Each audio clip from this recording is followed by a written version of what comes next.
juga Ale. Nah, kali ini pada video kali ini kami bakal membahas mengenai pembelajaran biologi mengenai ekosistem. Di mana ekosistem ini ada membahas juga kan tentang rantai makanan, dari makanan dan juga piramida makanan. Di mana kali ini kami juga bakal menjelaskan mengenai piramida makanan. Nah, sebelumnya nih kita bahas dulu yuk apa sih ekosistem? Harisa bisa bantu aku? Boleh. Jadi ekosistem merupakan suatu sistem ekologi yaitu yang terbentuk dari hubungan timbal balik antara makhluk hidup dengan lingkungannya ataupun sesama makhluk hidup. Yaitu yang penting itu inti dari ekosistem itu membutuhkan satu sama lain untuk saling melengkapi. Begitu ya. Lalu tadi kan aku udah bahas nih tentang ekosistem itu apa. Lalu yang tadi udah dibilang di awal-awal kalau kami bakal ngebahas mengenai piramida makanan. Jadi piramida makanan itu apa sih, Alen? Jadi piramida makanan ini merupakan representasi grafis yang menggambarkan hubungan antara tingkat trofik dalam suatu ekosistem kita ini. Jadi dalam piramida makanan juga menggambarkan bagaimana sih suatu energi dan juga nutrisi ini berpindah dari organisme satu ke organisme lainnya. Oh gitu ya, Len. Nah, sesuai namanya nih, namanya kan piramida makanan. Berarti bentuknya itu berbentuk segitiga ya. Terus dia itu ada pertingkatnya dan pertingkatnya itu memiliki peran masing-masing.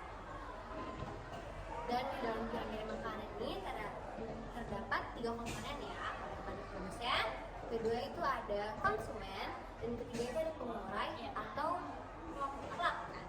Nah, Karisa, apa sih produsen itu? Nah, jadi yang kita ketahui bersama, kalau produsen itu berarti yang menghasilkan nilai, berarti untuk dibilang rantai makanan berupa hewan, berarti si produsen itu berupa tumbuhan, berarti itu ada pepohonan, ada rumput-rumput yang menjadi suatu energi untuk konsumen berikutnya. Ada konsumen tingkat 1, konsumen tingkat 2, dan konsumen tingkat ketiga.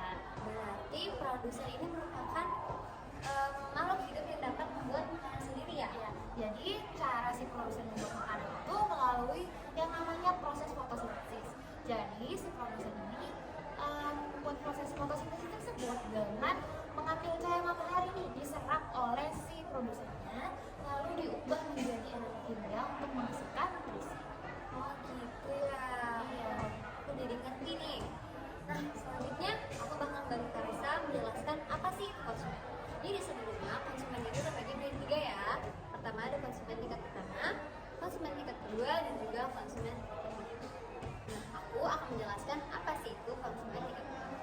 Konsumen tingkat pertama merupakan hewan yang memakan tumbuh-tumbuhan atau tanaman sebagai pendapatan energi untuk diri mereka.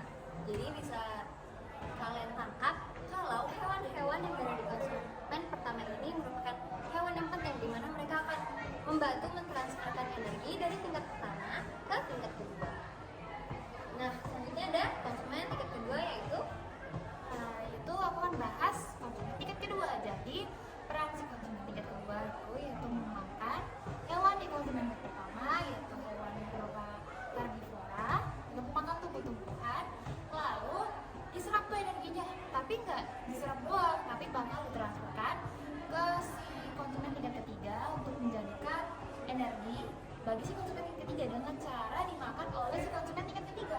Jadi si konsumen tingkat ketiga wajib memakan si konsumen tingkat kedua.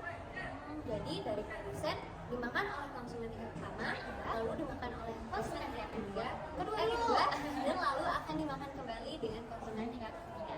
Nah, aku bakal menjelaskan gimana sih konsumen tingkat ketiga. Jadi konsumen tingkat ketiga ini mendapatkan energi untuk dirinya itu melalui memakan konsumen tingkat 2 tadi yang telah dijelaskan oleh Karisa. Jadi kalian bisa tahu kan, nanti kan gimana maksudnya. Jadi kayak sesuai urutannya mereka akan saling memakan dan memakan satu sama lain. Sesuai dengan tingkatannya tapi Iya, jadi konsumen ketiga ini biasanya berisi hewan-hewan yang bisa dibilang populasinya itu paling sedikit daripada yang lain ya. Makanya pada konsumen ketiga ini berada di paling atas tingkatan piramidanya.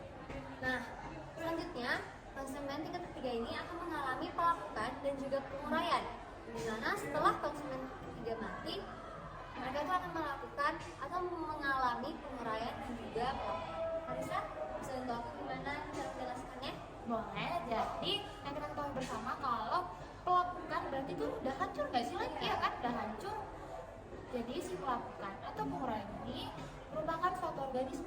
terdiri atas bakteri, karena kan tadi dibilang tuh kalau dia tuh hancur, berarti ada bakterinya dong. Iya dong. Ada bakteri, ada jamur, ada invertebrata, lalu dari situ akan memunculkan sisa-sisa bahan organik, lalu untuk menghasilkan lagi bahan organik sederhana Yang mana akan membantu proses daur produksi ulang. tadi Iya, ya. dia bakal mendaur ulang lagi. Jadi yang tadi tuh melakukannya tuh bisa buat jadi nutrisi untuk di dalam tanah untuk ditanami si produsen tadi yang paling pertama itu tumbuh-tumbuhan. Jadi setiap langkah dan setiap tahapnya tuh memiliki manfaat ya untuk Iya. orang lain. Nah, jadi kita bisa simpulin ya teman-teman, kalau setiap tahap-tahapan tingkat trofik yang berbeda tadi itu sangat bermanfaat untuk satu sama lain. Iya. Itu dia inti dari pembahasan kita kali ini, dimana sama dengan ekosistem tadi yang Iya. mana membutuhkan satu sama lain. Iya. Sama juga seperti piramida makanan, yang mana mereka juga membutuhkan satu sama lain untuk menjalankan aktivitas atau menjalankan Satu sama lain ya, strukturnya gitu. iya. Segala hal bisa terjalan gara-gara mereka memiliki satu sama lain. Nah, lalu kami akan menjelaskan gimana sih bentuk dari piramida makanan dan juga langsung saja. Nah, ini dia bentuk dari piramida makanan. Sedangkan pada tahap pertama itu ada produsen, di mana ada pohonan, tanaman-tanaman dan juga tumbuhan. Lalu ke konsumen tingkat pertama yaitu di atas produsen yang memakan si produsen yaitu tumbuh-tumbuhan, ada ulat, lalu ada tikus dan yang lain-lain. Nah, selanjutnya pada tingkat ke atasnya itu tropik ketiga itu terdapat hewan-hewan yang akan memakan konsumen tingkat pertama seperti ayam, bebek dan juga katak. Lalu untuk yang berada di paling atas yaitu yang memakan si konsumen tingkat kedua yaitu ada elang, lalu ada ulat. Nah, itu dia Penjelasan mengenai piramida makanan. Lalu sebenarnya dia pun ada bunguran ataupun terjadinya pelapukan, yaitu terdapat bakteri, ada jamur juga nih kan, lalu ada invertebrata yang mengubah ketiga tersebut menjadi nutrisi bagi tanah. Ya. Itu dia dari kami. Terima kasih. Bye bye.